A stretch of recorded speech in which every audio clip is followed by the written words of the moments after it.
Las células magnéticas están revolucionando los trasplantes de córnea. La córnea humana está formada por 5 capas. El epitelio, que es la capa más externa, que se regenera continuamente y protege la córnea. La membrana de Bowman, el estroma, que es la capa más gruesa situada en el centro, la membrana de Descemet y el endotelio, que es una capa única, una monocapa, de células que cubre la parte posterior de la córnea. Las células endoteliales humanas no se regeneran.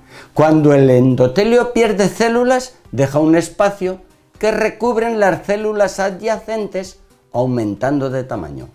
Las células endoteliales conservan la transparencia corneal, manteniendo el tejido semiseco con un 70% de hidratación mediante uniones estrechas entre las células y bombas iónicas. La pérdida o disfunción de células endoteliales es la principal causa de edema y opacidad de la córnea. El número de células endoteliales disminuye con la edad.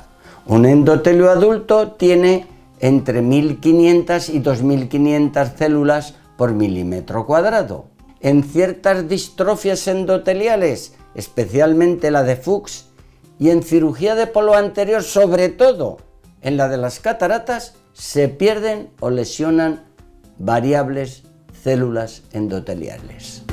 Si la densidad celular endotelial es menor de 500 a 700 células por milímetro cuadrado, la córnea se hace edematosa, pierde su transparencia y aparecen ampollas epiteliales, lo que llamamos queratopatía bullosa o ampollosa, y si dura mucho tiempo se produce cicatrices y fibrosis estromal. La queratopatía bullosa es una de las principales causas de trasplante de córnea, representando más del 40% de las cirugías de queratoplastia en muchos países. Hasta hace unos años realizábamos exclusivamente trasplante penetrante de todas las capas de la córnea o trasplantes lamelares selectivos, donde solo se sustituyen las capas enfermas de la córnea, llamados de Meck, de Saek y Dalk. En los últimos años se investigan las inyecciones celulares endoteliales en cámara anterior como alternativa a los trasplantes de córnea. Trasplante penetrante. La cirugía de trasplante penetrante de córnea es eficaz, pero requiere un cirujano muy experto y una córnea de donante, ambos escasos en algunos países. Todavía está indicado este trasplante cuando existen fibrosis con cicatrices del estroma corneal importantes. La demanda de trasplantes es un problema que empeoró después del COVID y con el aumento de la esperanza de vida de las personas. Trasplantes lamelares selectivos. En ellos se trasplanta exclusivamente las capas lesionadas de la córnea. Hay trasplantes lamelares de la parte anterior de la córnea, anteriores y posteriores. Trasplante corneal lamelar anterior. Se trasplanta solamente la parte más anterior de la córnea por leucomas, opacidades o distrofias de la membrana de Bowman o del estroma anterior. En ciertos casos, como queratoconos y opacidades o distrofias estromales profundas, se realiza una queratoplastia lamelar anterior profunda, que en inglés se denomina Deep Anterior Lamellar Keratoplasty o DALK. Se trasplanta toda la parte anterior de la córnea, pero mantiene la membrana de Descemet y el endotelio, lo que permite que el porcentaje de rechazos sea muy inferior. Trasplante corneal lamelar posterior. Se trasplanta el endotelio corneal con 2 técnicas, de Saek y de Meck. En la técnica de Saek se sustituye la capa de células endoteliales junto con la membrana de Descemet, es decir, las 2 capas más posteriores de la córnea. Y en la de Meck se trasplanta exclusivamente la capa de células endoteliales. Estas técnicas tienen un posoperatorio mucho más corto, recuperación más rápida, menor riesgo de rechazo, mejor visión final y mayor índice de éxito que los trasplantes penetrantes, pero es mayor la pérdida de células y la curva de aprendizaje es más larga. Inyección de células.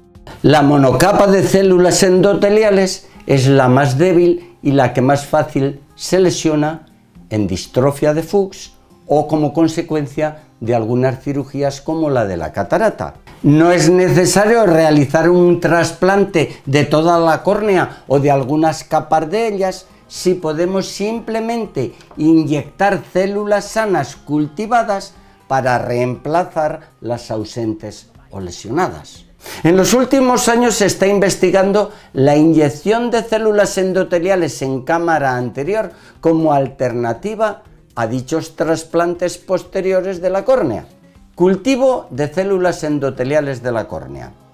En 1980, Baum cultivó por primera vez en el laboratorio células del endotelio de la córnea obtenidas de un paciente de 20 años y consiguió producir dichas células en gran cantidad. Desde entonces se han realizado muchísimas investigaciones, pero todavía no conocemos el método más eficaz para conseguir cultivos de células y la mejor forma de administrarlos para que tengan éxito en humanos. Las diferencias entre donantes, la transformación endotelial mesenquimal y las dificultades de obtener células viables hacen que muchas investigaciones queden en laboratorios sin poder probarse en ojos humanos. Además, la mayoría de países solo permiten emplear para investigación en cultivos córneas que no son adecuadas para trasplantes en humanos o los restos periféricos de la queratoplastia.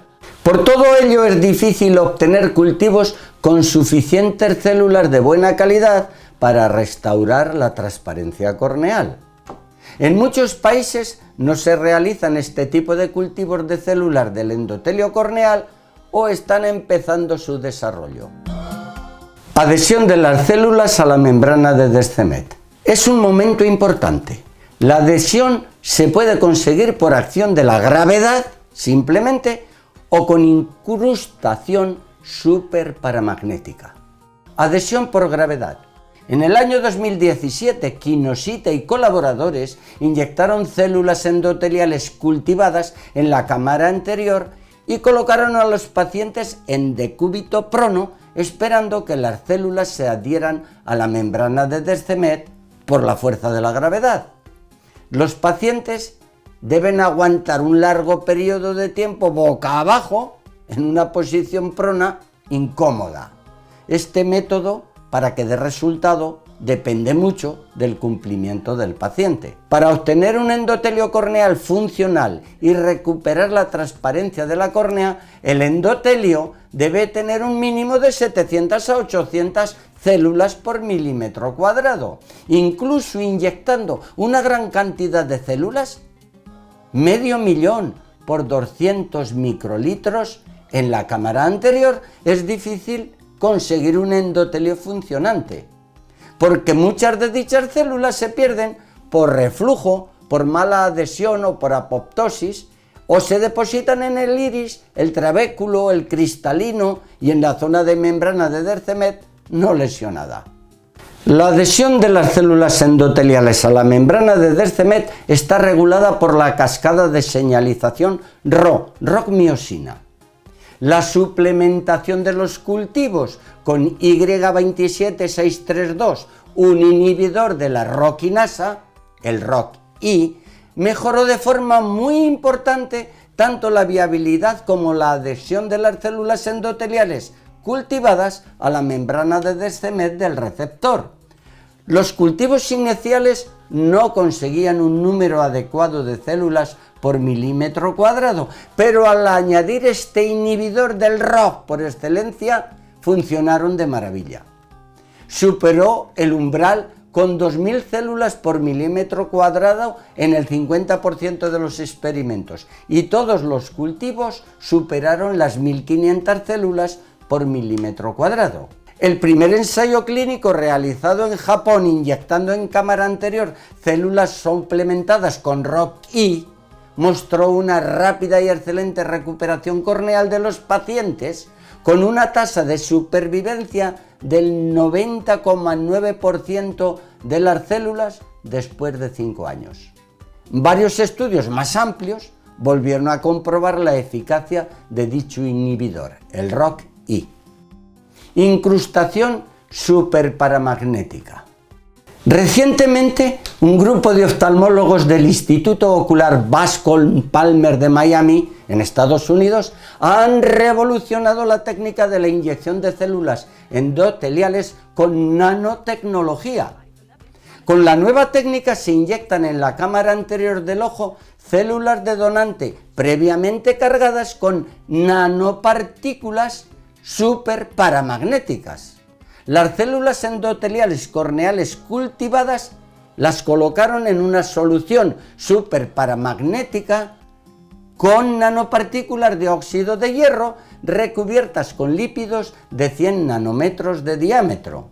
Las células endoteliales cargadas con nanopartículas de hierro se inyectan en la cámara anterior. El paciente se pone también en decúbito prono, es decir, boca abajo, con un parche magnético delante de su ojo que actúa como un imán y atrae las células de la cámara anterior cargadas de hierro hacia el endotelio, que es la cara más interna de la córnea, donde permanecen y se integran.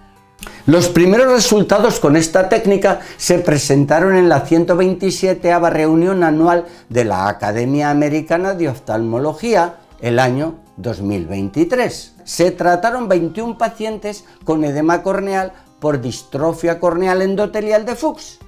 En todos ellos se reparó el endotelio corneal, mejoró el edema y también la visión.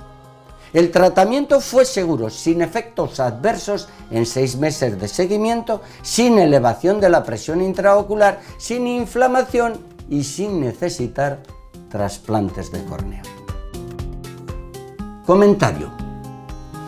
Conseguir cultivos de células endoteliales de la córnea para emplear con éxito en humanos es muy complejo, pero en los últimos años se han dado pasos agigantados. Estamos ante un nuevo futuro esperanzador que puede ayudar a mejorar la visión a muchas personas del mundo, obteniendo millones de células cultivadas con la córnea de un solo paciente.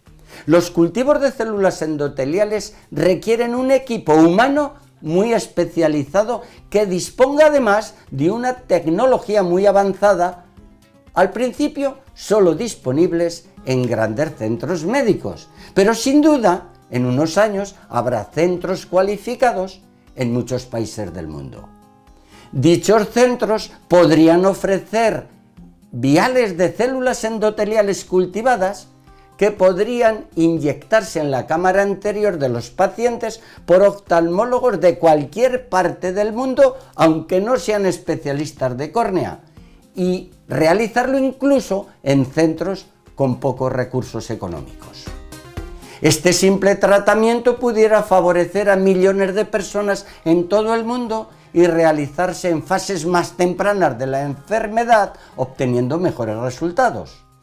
Evidentemente, estas inyecciones no impiden realizar un trasplante de córnea selectivo o penetrante si algún paciente lo precisara en el futuro. Espero que lo podamos ver en un futuro próximo. La noticia es impresionante.